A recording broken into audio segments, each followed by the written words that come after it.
So you want to get into model railroading, but you don't know which scale to pick? Today I'm going to be going over 5 of the most popular scales in model railroading and giving you reasons to pick each one on Coffee and Trains.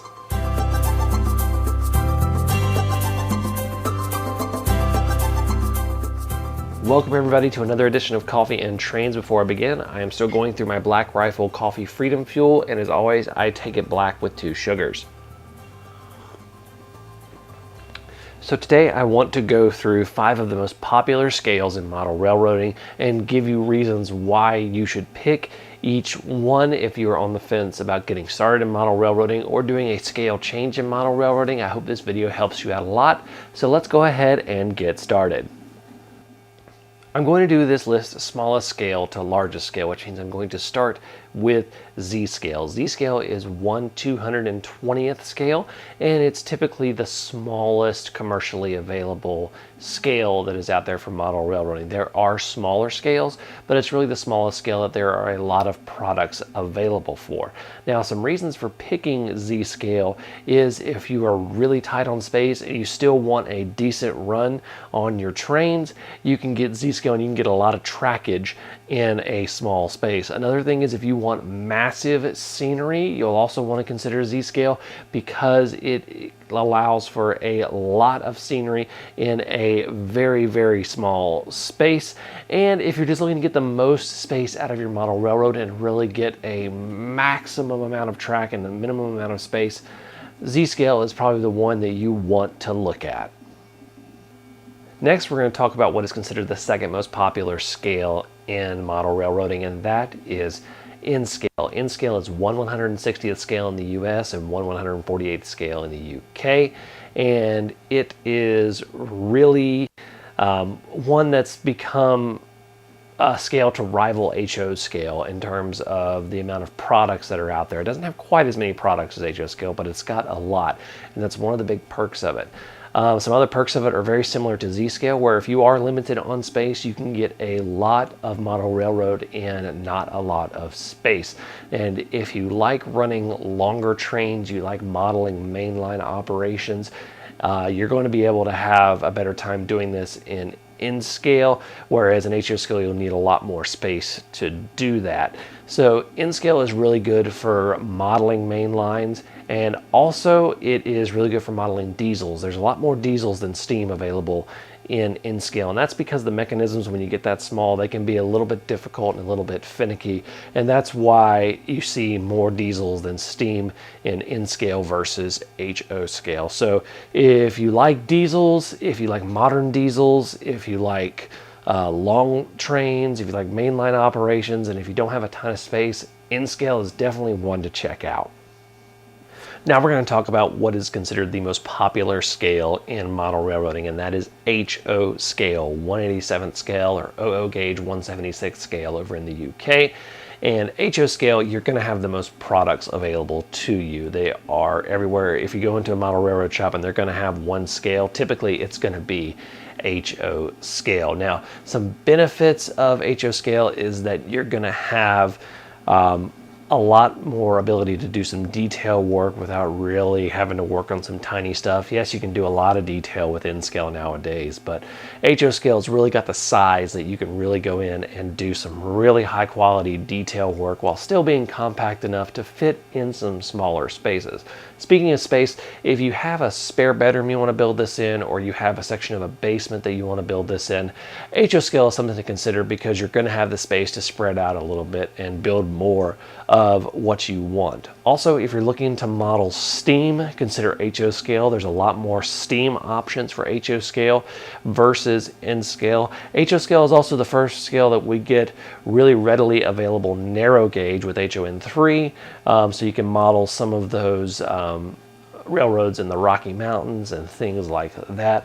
Also, if you like sound, locomotives in HO scale tend to have larger speakers, obviously because they're bigger than their Inscale counterparts, and their sound just sounds better. Inscale sound doesn't sound bad, but HO just sounds very realistic when you're listening to it.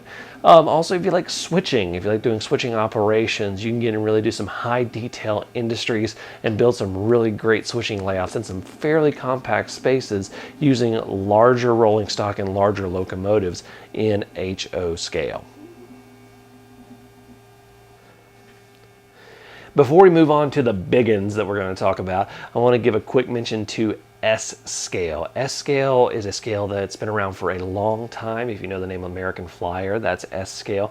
And I really think there is potential for an Zscale resurgence, especially with Scale Trains buying all of NTH's Zscale tooling, and they really want to invest in Zscale. So be on the lookout for Zscale to make a bit of a comeback from being more of a niche to maybe even a bit more mainstream. It's nestled right in there between HO and O scales, so I personally think that there is a place for it.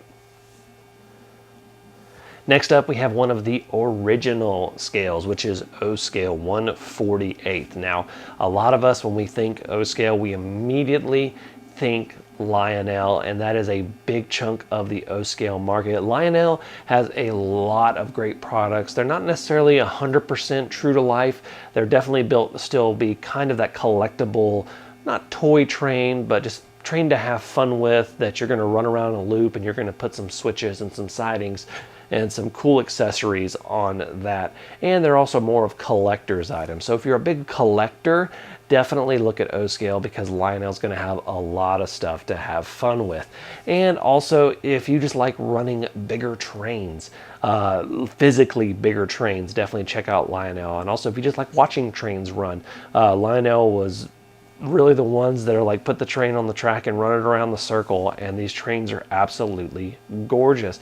If you like big sounds, big smoke coming out, and a lot of features on your locomotives, you can pack a lot into these O scale locomotives. So you're going to have more features typically on O scale locomotives. Now, if you're looking for more realistic in O scale, you can check out the narrow gauge O scale, which is ON30, where you have the O scale counterparts that actually run on HO gauge track, and you can do a lot of narrow gauge modeling. This is a very popular way of modeling those mountain railroads in the Rockies from the turn of the century all the way up to the 50s. So O scale's got a lot of cool options. There is 2-rail O scale. I know a lot of us think of the 3-rail O scale. 2-rail O scale is just a bigger, realistic model railroad. So a lot of options in O scale, a lot more than just the simple toy looking trains. There's a lot of cool things in O scale. The last scale I'm going to talk about is Zscale. And when I talk about Zscale, for those of you that know the scale, I'm going to be talking about 1/29th, 1/24th, and the actual F scale 120.3.